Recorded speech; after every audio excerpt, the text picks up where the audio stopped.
Hi all welcome back to Vishi blogs Kannada. ಎಲ್ಲರೂ ಹೇಗಿದ್ದೀರಾ? ಜಾಣು ಅಂತೂ ಇವಾಗ ಕೈಗೆ ಏನೇ ಸಿಕ್ಕಿದ್ರೂ ಕೂಡ ಅದನ್ನು ಬಾಯಲ್ಲಿ ಹಾಕೊಳ್ಳೋದನ್ನ ಸ್ವಲ್ಪ ಜಾಸ್ತಿನೇ ಮಾಡಿಬಿಟ್ಟಿದ್ದಾರೆ. ನಾವೇನಾದರೂ ಈ ಥರ ಬೇಡ ಅಂತೇಳಿ ಕಸ್ಕೊಳ್ಳಿಕ್ಕೆ ಹೋದರೆ ಜೋರಾಗಿ ಎಳೆಯೋದು, ಮುಖ ನೋಡೋದು, ಅಳೋದು, ಹಠ ಮಾಡೋದು ಈ ಥರ ಎಲ್ಲ ಮಾಡ್ತಾ ಇದ್ದಾರೆ. ನಾನು ಇನ್ನೇನು ಈ ಟಾಯ್ಸ್ನೆಲ್ಲ ಸ್ವಲ್ಪ ಬಿಸಿನೀರಿಗೆ ಹಾಕಿ ಚೆನ್ನಾಗಿ ಕುದಿಸ್ಬಿಟ್ಟು ಒಂದು ಬಟ್ಟೆಲಿ ಒರೆಸ್ಬಿಟ್ರೆ ಕ್ಲೀನ್ ಆಗಿಬಿಡತ್ತಲ್ವ, ಕೊಡೋಣ ಅಂತೇಳಿ ಕೊಟ್ಬಿಡ್ತೀನಿ. ಆದರೆ ನಾನು ಒಂದು ಸಲ ಯೋಚನೆ ಮಾಡಿ ನೋಡಿದೆ ಆಯಿತಾ, ಬರೀ ಇಷ್ಟು ಮಾಡಿದ್ರೆ ಸಾಕು, ಇದು ಪೂರ್ತಿಯಾಗಿ ಕ್ಲೀನ್ ಆಗಿಬಿಡುತ್ತಾ ಅಂತ ಹೇಳ್ಬಿಟ್ಟು ನನಗೆ ಅನುಮಾನ ಬರ್ಲಿಕ್ಕೆ ಶುರುವಾಯಿತು. ಹಾಗಾಗಿ ನಾನು ನ್ಯೂಬರ್ನ್ ಇಮ್ಯುನಿಟಿ ಬಗ್ಗೆ ಸ್ವಲ್ಪ ಜಾಸ್ತಿನೇ ರಿಸರ್ಚ್ ಮಾಡಲಿಕ್ಕೆ ಶುರು ಮಾಡಿಕೊಂಡೆ ಆಯಿತಾ. ರಿಸರ್ಚ್ ಮಾಡಿದ್ಮೇಲೆ ನಿಜವಾಗ್ಲೂ ನನಗೆ ಇದ್ರ ಮೇಲೆ ಇದ್ದಿದ್ದ ಅಭಿಪ್ರಾಯ ಬೇರೆಯೇ ಆಗೋಯಿತು.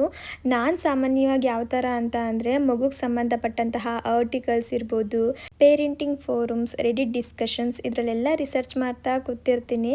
ಯಾವುದಾದ್ರೂ ಒಂದು ಕಡೆ ಸೈಂಟಿಫಿಕಲಿ ಇದು ಪ್ರೂವ್ ಆಗಿದೆ ಅಂತೇಳಿ ಹೇಳಿದ್ರೆ ನಾನು ಅದನ್ನು ನೀಟಾಗಿ ವೆರಿಫೈ ಮಾಡ್ತೀನಿ. ಯಾಕಂದರೆ ಮಗು ವಿಷಯದಲ್ಲಿ ಏನೋ ಒಂದು ಗೆಸ್ ಮಾಡಿ ಫಾಲೋ ಮಾಡಲಿಕ್ಕಾಗಲ್ಲ. ಆದರೆ ನಾನು ಒಂದು ವಿಷಯದ ಬಗ್ಗೆ ಡೀಪಾಗಿ ಯೋಚನೆ ಮಾಡಿರಲಿಲ್ಲ ಗೊತ್ತಾ, ಅದು ಫೀಡಿಂಗ್ ಬಾಟಲ್ ಕ್ಲೀನ್ ಮಾಡೋದ್ರ ಬಗ್ಗೆ, ಜೊತೆಗೆ ಮಕ್ಕಳು ಬಾಯಿಗೆ ಹಾಕೊಳ್ಳೋ ಟಾಯ್ಸ್ಗಳನ್ನೆಲ್ಲ ಕ್ಲೀನ್ ಮಾಡೋದ್ರ ಬಗ್ಗೆ. ಮೊದಲೆಲ್ಲ ಅಮ್ಮಂದಿರು ಏನು ಮಾಡ್ತಾಯಿದ್ರು, ಅದನ್ನೆಲ್ಲ ಸ್ವಲ್ಪ ಬಿಸಿನೀರಿಗೆ ಹಾಕಿ ಚೆನ್ನಾಗಿ ಕುದಿಸ್ಬಿಟ್ಟು ಒಂದು ಕ್ಲಾತಲ್ಲಿ ಒರೆಸ್ಬಿಟ್ಟು ಮತ್ತೆ ಕೊಡ್ತಾಯಿದ್ರು. ನಾನು ಕೂಡ ಅದನ್ನೇ ಫಾಲೋ ಮಾಡ್ತಾ ಬಂದೆ. ಆದರೆ ಇದ್ರ ಬಗ್ಗೆ ನಾನು ರಿಸರ್ಚ್ ಮಾಡಿದ್ಮೇಲೆ ನನಗೇನು ಗೊತ್ತಾಗಿದ್ದು ಅಂದರೆ, ಮಗುವಿನ ಇಮ್ಯುನಿಟಿ ಸಿಸ್ಟಮ್ ಅನ್ನೋದು ಇವಾಗ ತಾನೇ ಬೆಳವಣಿಗೆ ಆಗ್ತಾ ಇರುತ್ತೆ ಆಯಿತಾ. ಈ ಸಮಯದಲ್ಲಿ ಸಣ್ಣ ಪುಟ್ಟ ಕ್ರಿಮಿಗಳು ಕೂಡ ಅದರ ಮೇಲೆ ದೊಡ್ಡದಾಗಿ ಪರಿಣಾಮ ಬೀಳುತ್ತೆ. ಇವಾಗ ಬಿಸಿನೀರಲ್ಲಿ ಬ್ಯಾಕ್ಟೀರಿಯಾಗಳನ್ನ ಕಡಿಮೆ ಮಾಡೋ ಶಕ್ತಿ ಇರುತ್ತೋ ಹೊರತು ಸಂಪೂರ್ಣವಾಗಿ ಅದನ್ನು ನಾಶ ಮಾಡೋ ಶಕ್ತಿ ಅಂತೂ ಇರೋದಿಲ್ಲ ಆಯಿತಾ.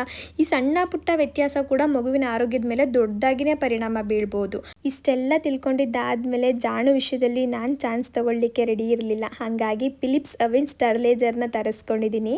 ಇದರಲ್ಲಿ ಏನಂದರೆ ನ್ಯಾಚುರಲ್ ಸ್ಟೀಮ್ ಸ್ಟರ್ಲೈಸೇಷನ್ ಟೆಕ್ನಾಲಜಿನ ಬಳಸಿದ್ದಾರೆ. ಇದು 99.9% ಬ್ಯಾಕ್ಟೀರಿಯಾಗಳನ್ನ ನಾಶ ಮಾಡುತ್ತೆ. ಯಾವುದೇ ಥರ ಕೆಮಿಕಲ್ಸ್ ಇಲ್ಲ ಆಯಿತಾ. ಬಿಸಿನೀರಲ್ಲಿ ಕುದಿಸೋದ್ಕಿಂತ ಇದು 2 ಪಟ್ಟು ಸುರಕ್ಷಿತವಾಗಿದೆ. ಹಾಗೆ ಒಂದು ಸರ್ವೆ ಪ್ರಕಾರ ಈ ಸ್ಟರ್ಲೈಸರ್ ಬಳಸೋ ಮನೆಯಲ್ಲಿ ಮಕ್ಕಳು ಬೇಗ ಕಾಯಿಲೆ ಬೀಳೋ ಸಾಧ್ಯತೆ ಕಡಿಮೆ ಇದೆ ಅಂತ ಕೂಡ ಪ್ರೂವ್ ಆಗಿದೆ. ಇದು ಆಟೋಮೆಟಿಕ್ ಆಗಿ ಆಫ್ ಆಗುತ್ತೆ. ಅಷ್ಟೇ ಅಲ್ಲ, ಇದು ಬಾಟಲ್ನ 24 hours ಜಮ್ ಫ್ರೀ ಆಗಿಟ್ಟಿರುತ್ತೆ. ಇನ್ನು ಮುಂದೆ ನಾವು ಅಮ್ಮಂದಿರು ಕುದಿಯೋ ನೀರು ಮುಂದೆ ನಿಂತ್ಕೊಂಡು ಕಾಯುವಂತಹ ಅವಶ್ಯಕತೆ ಇಲ್ಲ.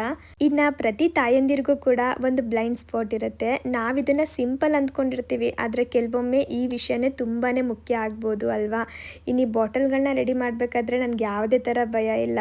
ಅದ್ರ ಬದಲು ಒಂದೊಳ್ಳೆ ಕಾನ್ಫಿಡೆನ್ಸ್ ಬಂದಿದೆ. ಈ ಮದರ್ಹುಡ್ಡಲ್ಲಿ ಭಯ ಪಡೋದಕ್ಕಿಂತ ಸೆಲ್ಫ್ ಕಾನ್ಫಿಡೆನ್ಸ್ ಅನ್ನೋದು ದೊಡ್ಡದಾಗಿರಬೇಕು. ನೀವು ಕೂಡ ನಂತರ ರಿಸರ್ಚ್ ಮಾಡೋ ಅಮ್ಮ ಆಗಿದ್ದರೆ ಖಂಡಿತ ಇದನ್ನು ನೀವು ಸೇವ್ ಮಾಡ್ಕೊಳ್ಳಿ. ಹಾಗೆ ಇನ್ನೊಬ್ಬರು ಅಮ್ಮಂದಿರಿಗೂ ಕೂಡ ಇದನ್ನು ಶೇರ್ ಮಾಡಿ ಆಯಿತಾ. ಈ ಫಿಲಿಪ್ಸ್ ಅವನ್ ಸ್ಟರ್ಲೈಸರ್ ಲಿಂಕ್ನ ನಾನು ಡಿಸ್ಕ್ರಿಪ್ಷನಲ್ಲಿ ಕೊಟ್ಟಿರ್ತೀನಿ, ಚೆಕ್ ಮಾಡಿ ನೋಡಿ ಆಯಿತಾ.